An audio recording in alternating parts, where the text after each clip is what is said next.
When it was announced, they told us to start our engines and get ready to tear up the streets because Motor City Online was going to be a car lover's dream come true. It was the first game of its kind to feature a massive internet racing and community building experience. We would be able to race classic American hot rods on 24 different tracks for money or pink slips. Afterwards, we could retire to the local Roadkill Diner to brag about our day to our friends. On paper, it sounded awesome. But did Motor City Online live up to our expectations? And just what does a massive internet racing community look like in today's day and age? Stick around because we'll be discussing these topics and more as we take today's high octane trip down memory card lane.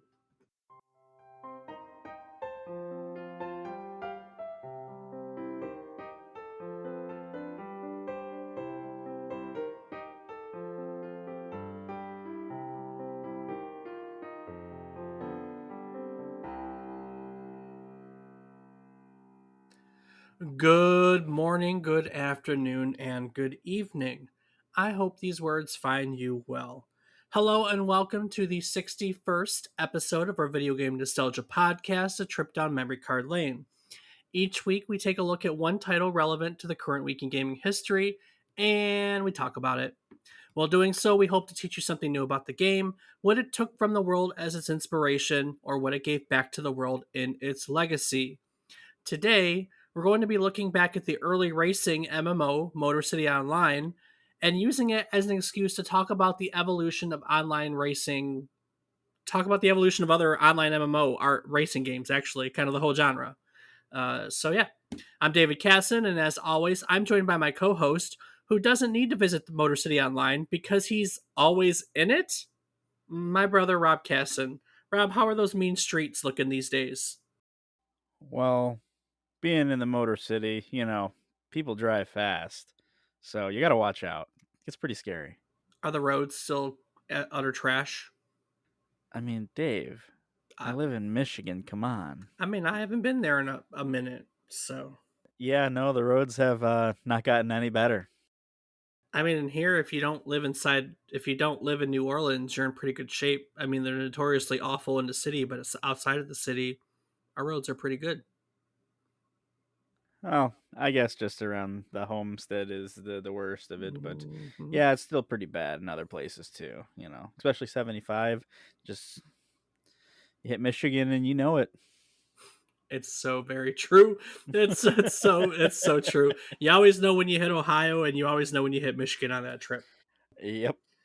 Oh man, how you doing? Doing well. How about yourself? Doing well. What you been playing this week? Ooh. Well, this week I've been playing some Rocket League, a little bit more RuneScape. I did Diablo. some Diablo 2 with you and Damon. And Mm-hmm. then I started trying out this game called Volcanoids.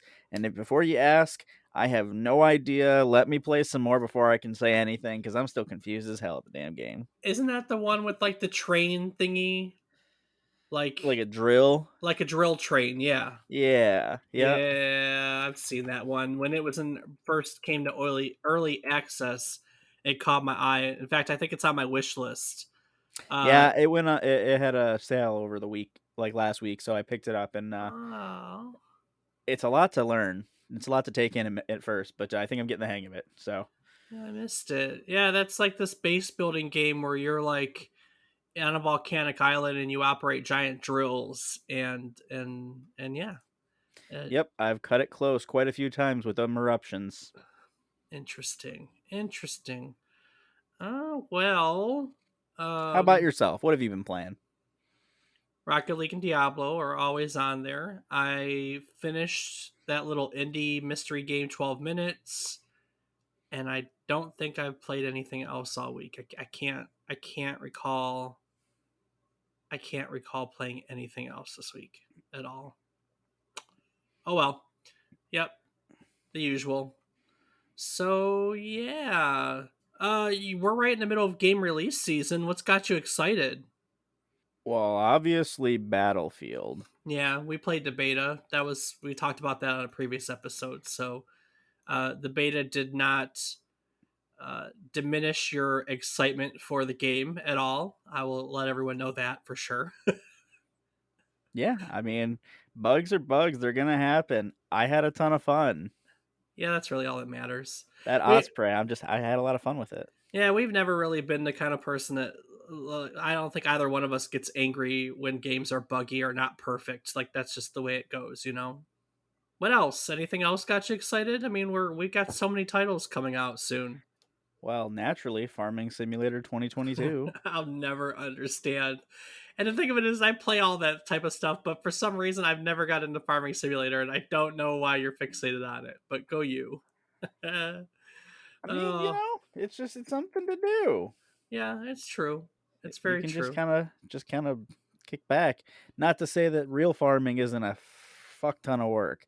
Props to the farmers of America. Yeah, but we have like there's lots of other games that have fun stuff to do. I mean, you got your Volcanoids and Satisfactory just got a big update. Actually, I think today, as you know, the day we're recording, the new update dropped, and you never got into Valheim, but that's your style, and a lot of people really liked that game. Yeah, there's lots of stuff to do around there. Well, I don't know what to tell you, Dave. I enjoy it. Quite a few of my friends do too. So something we do together. You We didn't you just did you make didn't some have any farms together. you didn't have any time for Timberborn this week though, huh? No beavers. Nope, no beavers this week. Oh, no beavers. I didn't have time for the beavers either.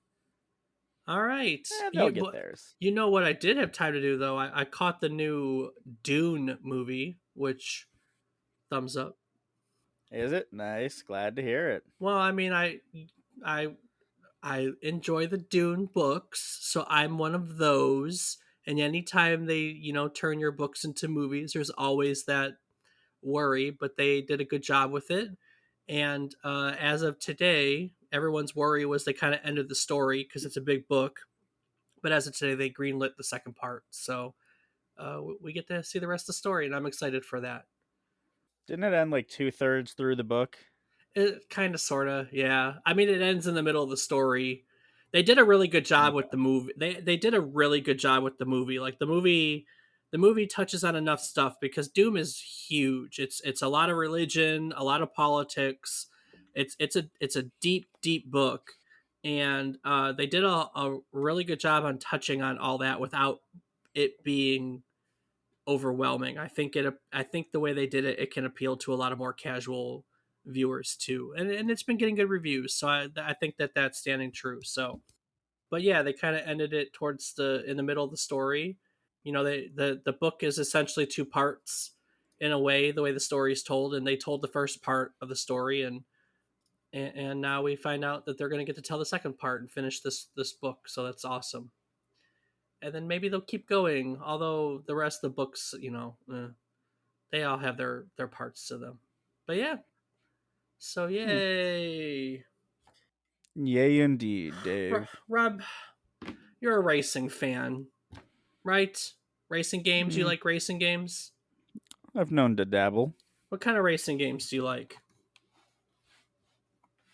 Ones where I get to go fast. what are some of I your mean, what are some of your favorite racing games in his like that you can think of? a lot of the Need for Speed series. I like a lot of the older games more. Most Wanted is probably one of my favorite in that entire series. Um, I do enjoy the Forza Horizons. 4 obviously was a phenomenal game and really excited for the launch of 5, as we were just talking. Mm-hmm. Um, the Burnout series, Mm-hmm. love that series. I mean, there's just so many. These are just the ones that come to mind because they're the ones I've played the most recent. But well, NASCAR too. Come to think of it, even NASCAR, like I enjoy those. Getting to drive the sprint car all the way up through the dirt truck and through all the way up to whatever the new cup is now. I don't really know that well because I haven't followed it as closely as Dad has. But yeah, that's fun too. Just depends what's going on. That's Just true. driving in general, it's fun. That's true. Yeah, you ever get into Gran Turismo at all on PlayStation? I played one that was on the PSP. and I did really enjoy that, but I didn't really own a PS3, 4, and obviously not a 5 at the moment. So I just never really played them. I didn't really get it into it on PlayStation 2, and I don't even know if it was on 1. But Gotcha. yeah, I didn't really own PlayStations. I was always an Xbox guy. Awesome. Yeah. Awesome, awesome, awesome. Have you ever heard of Motor City Online? Can't say that I have. Okay. Well, cool. Well, when it came out, you would have been 6. So I really didn't expect it. But that's okay. That's okay. Yeah, I don't So, think we had much internet then. no, and honestly that's part of the problem. That's great. We'll talk about that. That's exactly part of the problem, you know. So, Motor City Online was released back in October of 2001, and it's what we call a massively multiplayer online racing video game. Now, there aren't a lot of MMORs. It's really weird to say because we're so used to MMORPGs, right? Yep. Is RuneScape considered MMORPG? Yeah. It, yeah.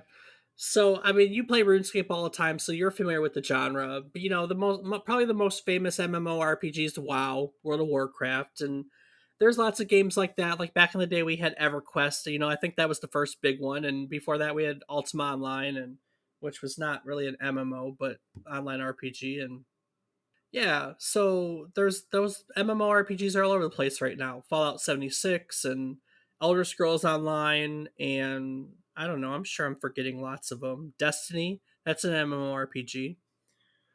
But this was in the early days of it, you know, and Electronic Arts was trying to make a massively multiplayer online video game that was racing.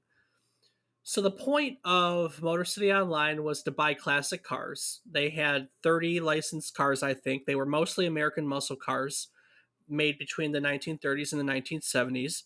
You could tune them up and you can race them against other players. Now, Rob, you just said that you were a big fan of the Need for Speed series, right? Right. So originally, this was going to be part of the Need for Speed series. Its working title originally was Need for Speed Motor City.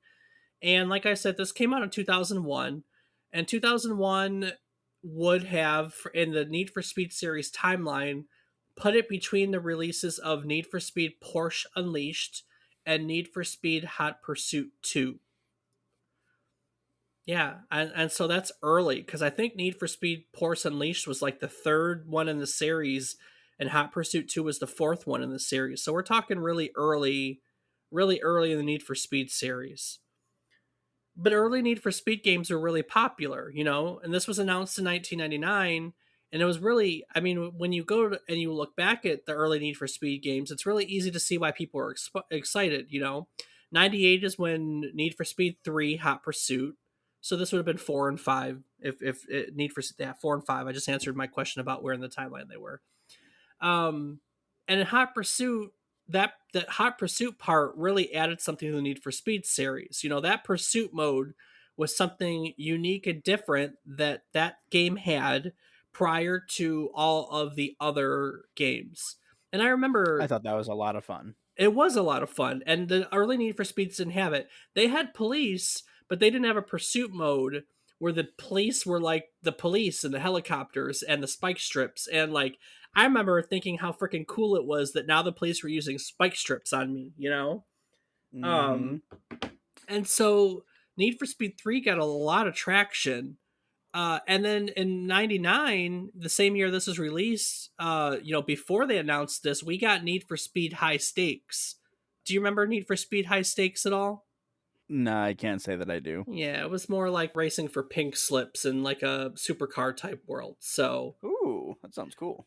but you know, in the midst of the successes of Hot Pursuit and High Stakes, you know, EA decided that they were going to make a new Need for Speed game that initially the only thing they were really telling everyone was that it was going to exist in a persistent world. And they compared it to either EverQuest or Ultima Online, you know, the MMORPGs that were popular at the time. And honestly, that was more than enough to pique everyone's interest. this was a time when as you said, the internet was still kind of it wasn't in its infancy, but online gaming was still kind of new, and these online worlds were not as common as they are now. So anytime that you had someone announce that they were going to do a new online world, everyone was excited for it, and no one had tried to do a racing one before, so that was kind of like a double whammy. You know what I mean? Yeah. I don't really know what you could do that with nowadays. You get what I'm saying? Like what online world haven't we done yet that would make people excited, I wonder. MMOGH. What's a GH?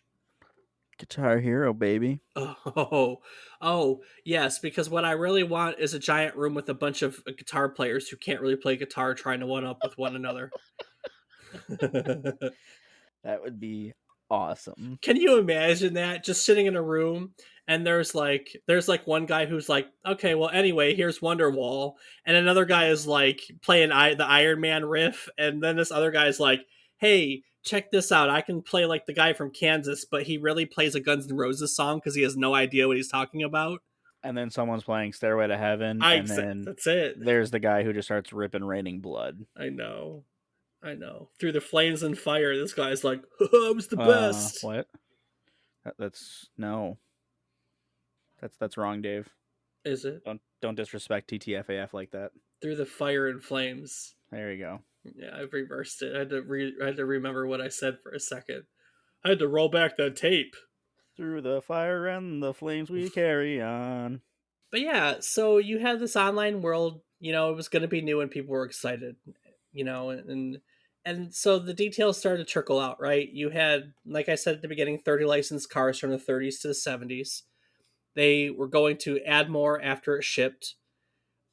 All the cars were said to be fully upgradable, and you could have thousands of auto parts that would be available for to buy or to trade with others. So think of, I know lately one of our friends has been playing Car Mechanic Simulator.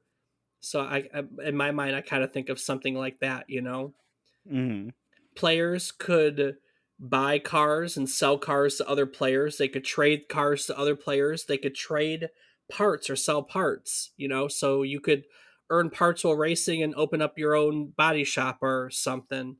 There were there was this was part of a newspaper. It was called the, I don't know, something Gazette, and this is what it was like. You'd put a classified in on the newspaper. And on the other part of the newspaper, there would be a section where someone could post like where the cops were hanging out. There'd be a part like a crime blotter where it would list who got busted for speeding or reckless driving. And the thought of, I know it's the stuff like this is hard to talk about now because all of that sounds so commonplace, but we didn't have it. We didn't live online back then like we did now. So the thought of there being an online place where all this stuff existed was honestly something special. And yeah, I wish it was easier to convey, but that's the honest truth because it's really hard to convey right now. It's really hard to convey nowadays. You know what I mean? I agree. But Yeah. it was. I mean, and you could customize the cars completely. Again, every racing game we play, we just talked about Forza. We play the Forza series. Doesn't matter if you're a Horizon fan or a motorsports fan. You can tweak your cars so intricately and buy parts and tweak the downforce. You know what I mean? Like you can customize cars so far nowadays. Back then, with the need for speeds, you got in a car. You didn't. I mean, you got a car, you raced it. Like there really wasn't a choice to do that. Right. I remember, I remember getting the first NASCAR racing game. I saved up money to get the first NASCAR racing. I had to come up with half the money, and like the other half was like a birthday gift.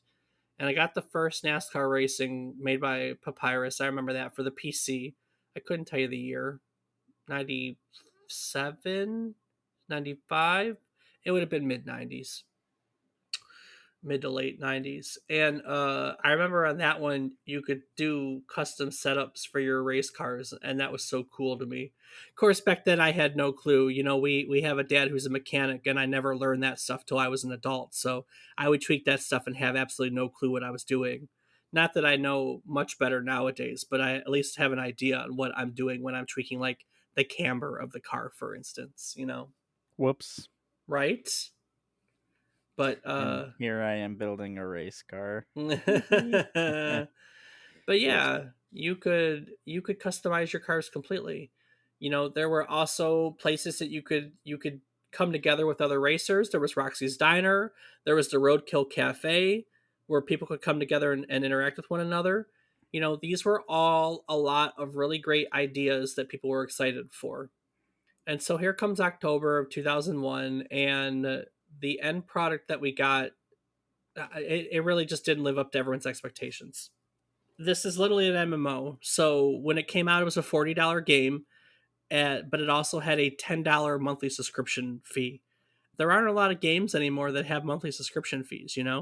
nah, I guess there's not a whole lot now. No, I mean, other than the MMOs, what else does it really? I mean, we have seasons and stuff like that, but how many games actually have a monthly subscription fee? We're honestly really lucky in that respect. I think that's a practice that could have gotten worse, but I personally think that's gotten better myself. Um, the other sad part is that they don't really make games that we feel are worth a $10 monthly subscription fee. That's the other way to look at it. You know what I mean? Yeah, that is a very good way to look at it. Because we pay the money when we like stuff. I mean, we buy the games when we like them. Yeah. So, Rob, when you started the game, you were given three choices of cars. You could either pick from a Bel Air, a Fairlane, or a '57 Ranchero. They were all '57 models. Those were your choices for cars. What would you choose between the three of them? Uh, I think I'd do the Ranchero. I was thinking that too. I played this, and I'm pretty sure I did a Bel Air back then, but I think the Ranchero might be my choice nowadays. I think that's a more interesting car personally. The Bel Air Yeah, and the Fairlane are classics, though. I mean, a '57 Bel Air is a classic car. It's iconic even. But the Ranchero's fun. it's a nifty car. I like it. It's a knockoff, but I like it. It's a redesign. We'll say it that. And then you had four different like racing that you could do. You could do street racing, you could do circuit racing, there were time trials, and there was drag racing. There were open races where you could like pick like the settings, like if you want it to be this course for this money type deal. There were sponsored races, where sponsored races was where it wasn't your car. Basically the car was chosen for you, like you all had to race with a common vehicle. You could join clubs, and you would have races that pit clubs against one another. I guess that's like the team racing in Forza, you know what I mean? Hmm. um and there was drag racing, which that speaks for itself. That's just drag racing on a strip. But the True. problem is that there really wasn't a lot of people. The player base from the beginning, there weren't a lot of people that just doled out the money for it. So right from the beginning, people couldn't find opponents. They couldn't find opponents, and so they would get dumped into races with computer bots, and computer bots were known to just whomp on human players, and so people weren't really getting anywhere. They weren't able to progress. Um, and then for drag racing is kind of where you started with this. The problem with drag racing was that this is still when the internet was in its infancy. Broadband internet was not common. There were people that played on broadband internet, and there were people that played on dial up.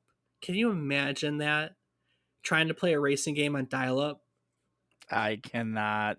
Can I you even really can, can't. can you even wrap your head around playing on dial up at all? I don't know if you have a reference point, do you? I feel like I do recall because I remember the fax like noises. Hmm. Um, which even that'll date me. Most people don't know what a fax machine is if they're younger Yeah, true statement. nowadays. But no, I believe I do recall it. So, but I also would have only ever seen it on like Messenger or something. So Right. my reference isn't really games. Yeah, I mean, and you could race for money. You could race for pink slips. You could drag race for pink slips, which seems like a lot of fun in theory. But when you have one person on dial in and one person on broadband, and the lag is just like you have rubber banding, it doesn't work. You know what I mean? Yeah, no. One reviewer said that latency was a huge problem, that cars were disappearing and reappearing, bouncing up and down on the track as though it were a trampoline. Honestly, that sounds hilarious. Someone sometimes would shoot from behind to win a race when you thought you left them in the dust. And that would piss people off. Understandably. And then there was an auction interface where you could buy and sell cars. And the problem was the people who could play it played it. The people who couldn't play it couldn't play it, and so the wedge between them just got bigger and bigger. One reviewer that I looked at said that he saw one attractive car in the auction place. It was a Mustang, and it was being auctioned up for upwards of $275,000, which is crazy because you start out with $8,000, and you don't earn money enough for that to be a thing. Hmm. So there are normal people are sitting there with 50 grand or less in their bank account, and he's like, I saw people with $2 million or so in the bank, and it was just hard for the average person to come up with the kind of money to spend 250 plus $1,000 on a Mustang, and so that made it not accessible to. Hmm. And then, we talked briefly about Roxy's Diner and the Roadkill Cafe. And in theory, having an online place where you could come together and interact with other people sounded really cool, but it wasn't Ultima Online. It wasn't EverQuest. It was really just a 3D chat room. And so that got boring really quick too. Um, yeah, I mean, Motor City Online in theory had a lot of fun things, but when we finally got the first online racing MMO, which for all purposes this was, it wasn't anything special. Right. And so I mean it only lasted a few years before it got shut down. And yeah, that's that. You know, the EA would try online MMO racing game again much later. Do you remember Need for Speed World at all? No, I can't say I ever played that either. So Need for Speed World was a freemium game. So you know how freemium games are; they're free to play, but you pay for boosts. It came in 2010, basically. Why it's special? Why I'm bringing it up is because you said you're a huge fan of Most Wanted, right? Yeah. It was an online game that used the style of Most Wanted. So Oh. it had focused on illegal straight racing, cartooning, police chases. It was set in a fictional city that combined Rockport from Most Wanted and Palmont from Need for Speed Carbon, and kind of put those two together. And redesigned some graphics, and new locations were added to connect the two cities together. And then it had about 100 licensed cars that you could play with. Yeah, I mean it came out in 2010, and in 2010 they added aftermarket parts. Or I'm sorry, in 2011, mid 2011 they added aftermarket parts. Um, in December they added nighttime. Um, Eventually, they came out with a Team Escape, which was a semi cooperative version of Police Pursuit, where four players in teams would try to escape the cops. There was a treasure hunt mode where you had to collect gems located in various areas that would give you boosts of cash and in game stuff. And then finally, like 2 years later, they added drag racing to the game. Um, and then 3 years after that, so after 5 years in 2015, the game shut down completely. But yeah, I think it's funny that you mentioned Need for Speed Most Wanted because they made that into an online racing game um, that I don't remember, to be honest with you, and it flew under your radar too, huh? Yeah, absolutely. I've never heard of that before. You remember the Test Drive Unlimited series at all? It rings a bell, but not as well at the moment. So I mean, Test Drive Unlimited were open world racing games, not maybe necessarily MMOs, but they're in the same vein. They were I remember them because they were open world racing games. You know, earlier I know that's more common now, but it wasn't common back when Test Drive Unlimited was made. And the first one is modeled after the Hawaiian island of Oahu, and it has like 1,000 miles of road and highways, which when it came out was kind of special. It was really special. You could go into like the mountains and the rainforests of the island. Although it was missing a lot of cool stuff, like you can't go to Pearl Harbor or some of the Air Force bases. They left those out of the game, probably out of respect more than anything. They tried to bring the this genre to iOS. Have you ever played any racing games like this on your iPhone at all? I mean, I've played a couple of different like drag racing games, but nothing like this. Yeah, I had the two I remember were Race or Die and Drift City. Um, I know one of them had cool like cell shading graphics, but I don't remember which the two. And neither one of those really did anything special. They're just the two I could come up with. They're just the two I could come up with. What else was in the genre? Uh, Project Torque or Level R. Do you remember Level R racing at all? No, doesn't sound familiar. Yeah, it's kind of the same thing, an online one. It Project Torque was different because it got into some legal problem where its main company like banned all the North American IPs. It was some weird crap, and it got shut down because of all the problems with IP disputes between the different companies that were working on this. How about iRacing? We know iRacing. That technically falls in this category, right? I know of it, but I've never played it myself. I mean, iRacing is probably the what that's the now. I mean, iRacing still exists. It's probably the most popular racing simulator in the racing simulator community, if I'm not mistaken.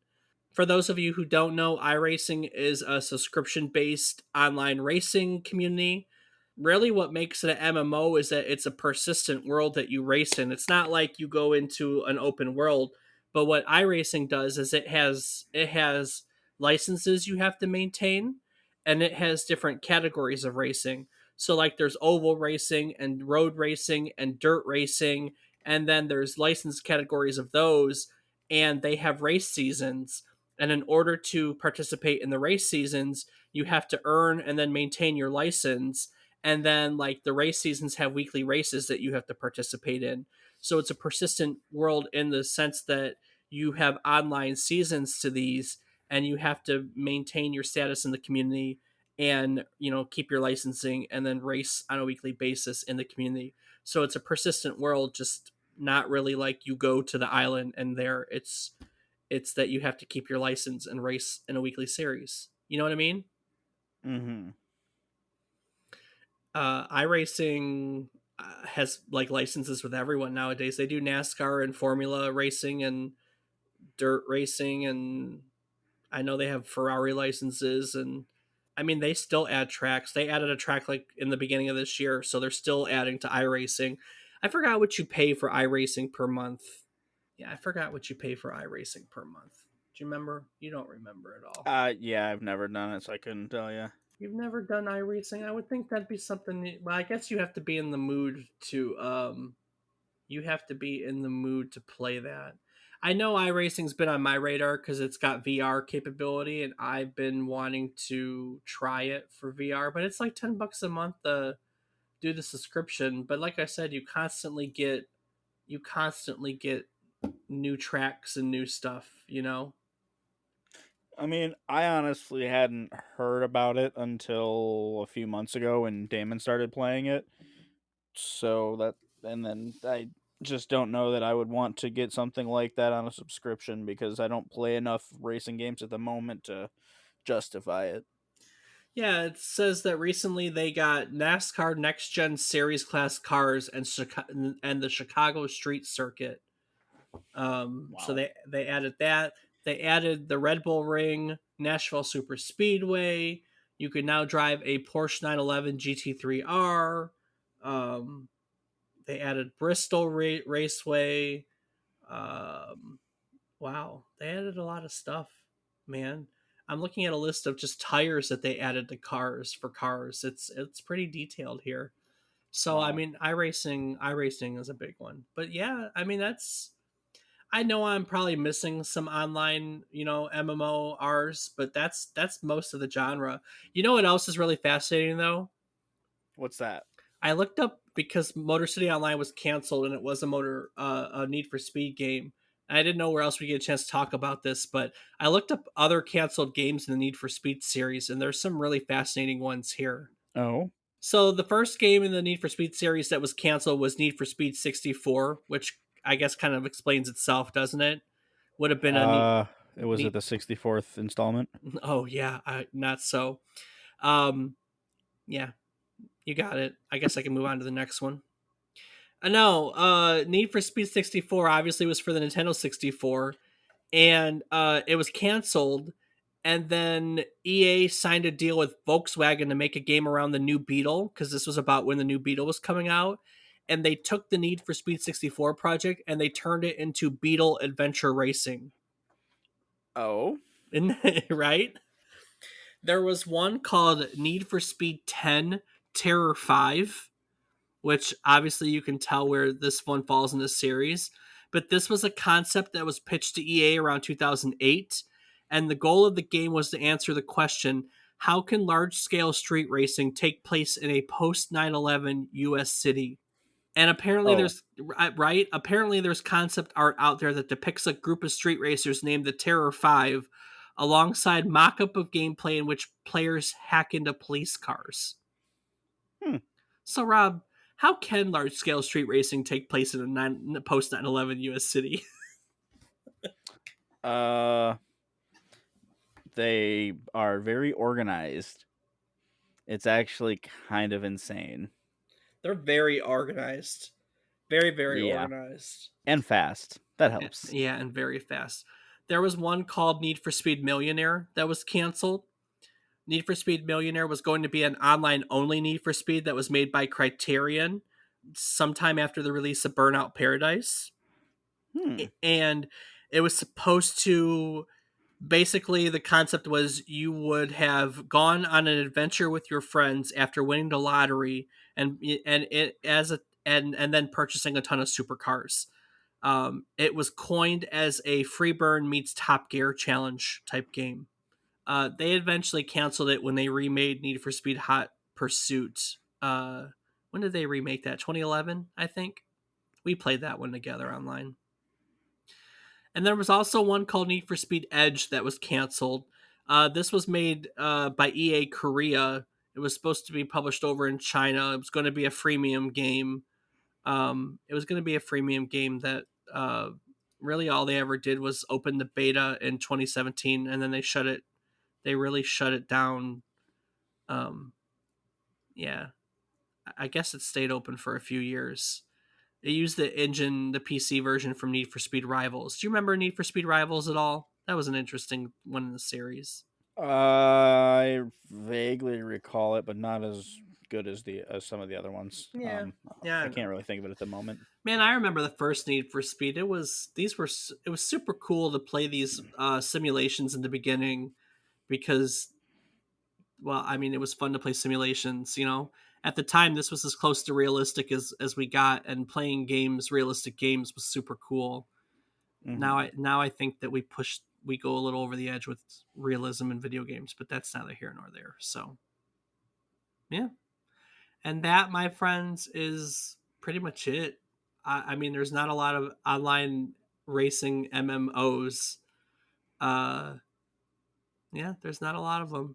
Motor City Online was a good concept in theory, but it never lived up to expectations, and so it was short lived and shut down. Rob, I got a real quick question for you. I guess it's my gaming question of the week. All right, let's hear it. What if there was something left out of the racing genre that you would like to see, what would it be? Like what's left? I think about that with a lot of genres like lately, but what else is out there that we haven't seen that you think would be fun? You get what I'm asking? Hmm. Like I would think that maybe like nowadays, and I know they're starting to see it. Like you're starting playing with drones, drone racing. Drone racing is a thing, you know. Yeah. Um, but I don't really know. I don't know what else people haven't done. Like I used to be a really big fan of the Destruction Derby games, and I really like Destruction. But Wreckfest does a really good job of that. And there's something for everyone. Like I would think, is there a towing game? But I'm sure there's a towing simulator out there somewhere. Grand Theft I Auto, would believe it. Grand Theft Auto has a towing game. Let's look that up real quick. Steam. Does Steam have a towing simulator? What do you think? Yes. I don't see anything towing in Steam whatsoever. I did I don't find believe that. I did find Desert Bus VR though. So if you wanted to hop in VR and take a ride on that desert bus, you can do so now. Um, but is there anything else that you think would be fun that maybe you haven't seen in racing games? You really like cars, that's why I'm asking. I know. I'm trying to think, man. I Give me I a moment. I know. I know. Tow Truck Simulator. Tow Truck Simulator 2015. There you go. Told you. Knew it was out there. Man, there's been so much done. I know. Tow Truck Driving Simulator 2020. Nope. I mean, it would be kind of cool and educational if it would actually be like translatable into real life experience. If a game allowed you to go as far as tuning your computer and like setting your fuel trim and all that, So that'd be cool. you think that's a novel concept. So you could plug your car into your computer. It would upload everything into a simulator, and you could make tweaks on the game and see how they play in the simulator in order to push it back to your car. Is that kind of what you're thinking? Oh my god, not that advanced, but fuck yeah, now that you mention it, that'd be dope. I mean that would be. I mean, I'm sure I that was like just saying make the game have the ability to tune your car, not like in the game tune your in-game car, oh, but be able to learn how to tune from that so that then you could go to your car and be like, "Okay, here's what I do," and be like, "All right, here it's tuned." I think it'd be cool to find some way to bring your cars into games. Like for a long time, you could an in thing for a lot of games was, hey, let me take a picture of yourself and I'll put you in this golf game or I'll put you in this football game. It'll actually be your likeness, you know? What if we could do that with cars where like you could take a picture and your car down to like all the little rust spots and bumper stickers would get like zapped into the game. You get what I'm saying? I mean, with some of the photography technology nowadays, I feel like it could be pretty possible. Well, the problem is the licensing, but you know, Oh, yeah. if you can get general licenses, you know, I mean, there's Ford Focuses in I drive a Focus, that's why I brought up Focus. There's Ford Focuses in Forza. I mean, what difference does it make if it's mine or another? I don't think that I know that licensing in the early racing days was a problem because, for instance, some manufacturers didn't want to allow damage to be shown because they didn't want their cars to be perceived as easily brokeable or fixable, you know, not fixable or stuff like that. So in the beginning, people would deny licensing or they wouldn't allow licenses on games that showed damage, and it was a problem. But I don't really think that's the case anymore. You know what I mean? Yeah, I mean, come on. Yeah, Anything can be broken. Like, yeah, if I smash into another car, yes, it's gonna give. right. Yeah, no, I think that'd be cool if there was a way to. I mean, I don't know. Anytime you gamify anything, people get interested. But being able to do that back and forth. The problem with that is it's so easy to break. Like it'd be easy to break your car, and people could. There'd be the liability issue for being able to do that and dump it back and forth from your car and people breaking. But I still think bringing your car and your settings into a simulator and playing around with it would be fun, and then being able to take it back might be interesting. But that's just me. So Yeah. Alrighty. Well, I'm not. I. That's it. That's what I got. Quick and easy today. Not much to talk about with Motor City Online. Um, Not much to talk about with Motor City Online. What'd you learn today? We'll go round table. What did you learn today? Probably learned about Motor City Online. I was gonna say that there is honestly, even not knowing about iRacing, I did not really know that there was just a genre of like MMO racing. I, I don't really consider Forza Horizon to be one because it's still kind of a limited lobby, and even Wreckfest, it's still just limited lobbies. Like, I don't think of that in the same grasp that I would now thinking of these, unless Yeah. that is kind of the same. Yeah, I don't know. I guess they're not. I mean, technically, to some people, Trackmania is an online racing game. I don't think it's in that same category. I just think it's an online racing game. But some people look at it. I don't know. Some people look at it as a persistent world. I just don't. I didn't include it because I don't feel it qualifies. But Trackmania is a hell of fun. You ever played Trackmania before? Never heard of it. You've never heard of Trackmania? Nope. Uh, Uh, okay. All right. Well, we'll have to introduce you to Trackmania. Um, Trackmania is it's been around forever, and people can make custom tracks, and like you have custom tracks with like loops and jumps and like corkscrews, and like the goal is for people to make the craziest tracks imaginable, and people have to get through them. Like, yeah, it's nuts and awesome. Um, Oh, so it's like what they do on GTA map building. It's exactly what they do on GTA map building, except Trackmania did it first because Trackmania's been around for like I don't know 15 plus years. Although I know in 2020 they rebooted, like they redid, like there's a Trackmania 2020 now. So, I don't um, know, Dave. GTA 5's been doing good for a while.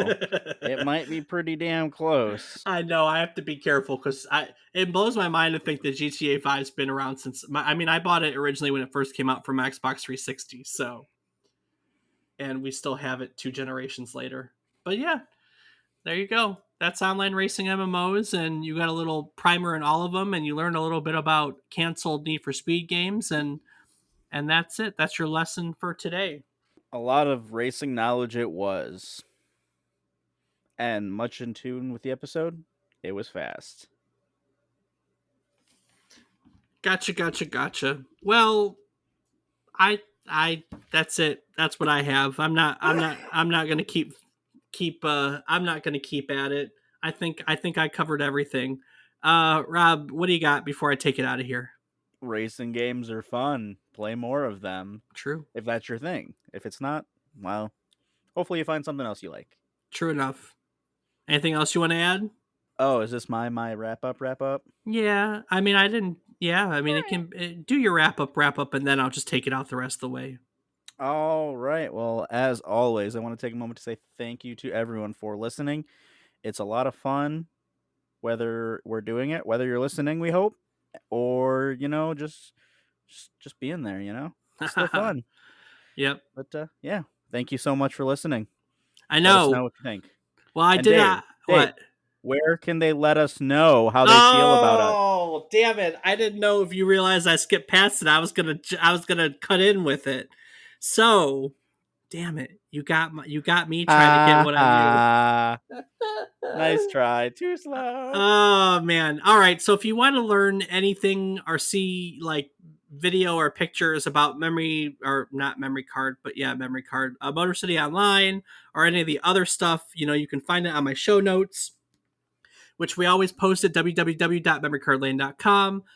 Aside from that, you can see a calendar of upcoming episodes. You can read about us, excuse me, you can read about us, our biographies, or you can learn how to get in contact with us. You can join our Discord and come and play video games with us. That would be a lot of fun. And you can also find our social media plugs. Rob, what are you doing on social media? Do you even use social media these days?